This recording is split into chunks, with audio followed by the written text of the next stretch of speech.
Launched in 2014 out of a bedroom, digital marketing agency King Kong has grown into Australia's fastest growing full-service digital marketing agency for the second year in a row. With a 3-year growth rate of 314%, the agency is not looking to slow down anytime soon.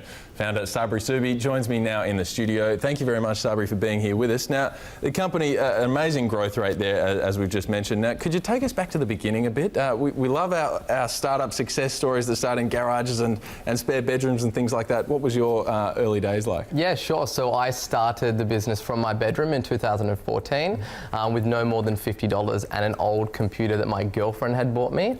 Loaded up my telephone with, $15 worth of credit and literally started just calling businesses. And I was calling 150 businesses a day to really go out there and try to find new clients. 150 cold calls a day. That is amazing. So what was the pitch in those early days? Yeah, so I was calling businesses that were running Google AdWords. So they were advertising on Google and were basically saying, hey, I can see that you're advertising on Google and your ads are coming up the top, but you don't basically appear anywhere on the free listings of Google, and really we can help you get up there. So it's essentially, it was a very straightforward pitch. So visibility being a big part of it online, it's a huge thing. I mean, this is back in 2014. Do you think that the same approach, if you were starting out right now, would be the way that you would go? I mean, it's a few years later, but is it still the same issue that needs to be cracked for a lot of these businesses? Yeah, 94% of people, when they're looking for a product or service, go to Google. Sure, other channels like Facebook and Instagram are certainly starting to take more market share out there, but if you're looking for low-lying fruit and the easiest customers to convert,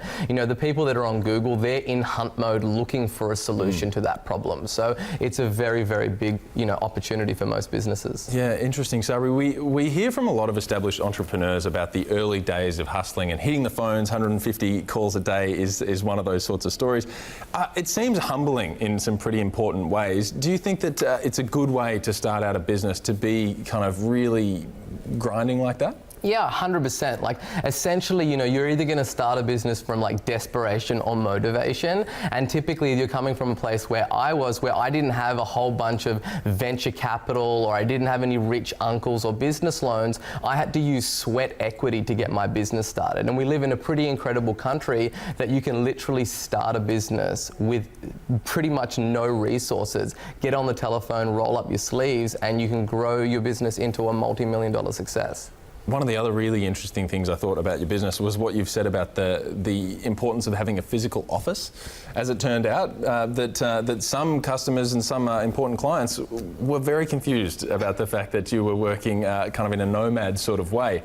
So can you tell us about how that came about, and were you surprised that people had that sort of feeling about no office? Yeah, well, sure. Look, when I started the business, as I said, I started from my bedroom, right? Yeah. And in the first year, I built it up to have 70 plus clients.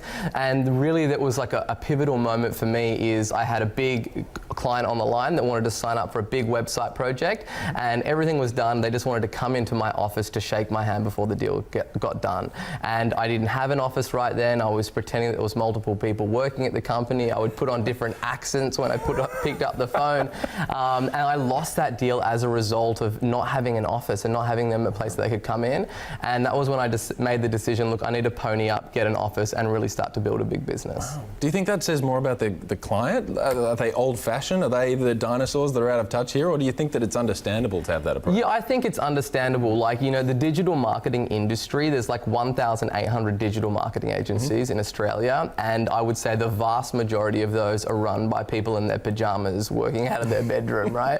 And if you're going to be spending $30,000, $60,000 on a website, you're going to want to know that the person behind that is credible. So I think for us, one of the big keys to our success is really building a thriving culture in our office. We have all of our team members here in Australia, and really have that, that face here in the country that people can come in and have that peace of mind. Yeah, read that there's over 50 employees now. Is that still up to date? Yeah, we're on track. We're about 61. 61. So, I mean, for a company so young, and you're still very young, that kind of growth to employ people, is that daunting at all, or do you kind of feel a bit unfazed by it? Yeah, I feel unfazed. fazed by it. You know, it's obviously we've been able to do that off the back of really strong revenue growth and being able to grow that top line revenue and have a very sound business model. Like, our fundamental thing is we don't care what the traffic channel is, whether it's Google or Facebook or Snapchat. Those things come and go. We're basically really focused on solving the fundamental problem that all businesses face, which is how do I get new customers? So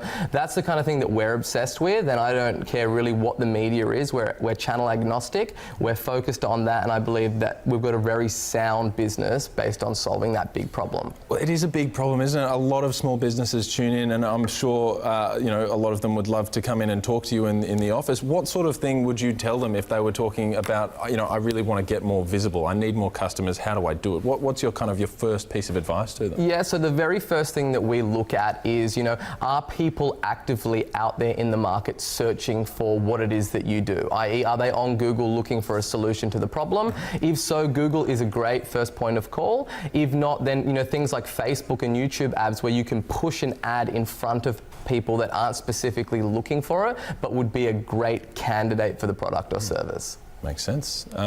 So what's next for you and your business? You mentioned that you're very Australia focused right now. Does that remain the case, or do you look offshore? Yeah, so we're definitely starting to look at, you know, other opportunities outside of Australia. I launched my book earlier on this year. We're selling that internationally, and it's had huge demand. And that's really been kind of like a stepping stone for us to test out international waters. We do have clients all across the world, a heavy focus here in Australia, but we're definitely going to be looking at pushing out into other international geographies. What's the name of your book? It's called Sell Like Crazy. Sell Like Crazy, I'm writing that down. Now, look, we talk to a lot of people on this show who are co-founders. Have you found it challenging at all, you know, especially challenging, I suppose, is the way that you'd put it about being a startup founder, to do it on your own?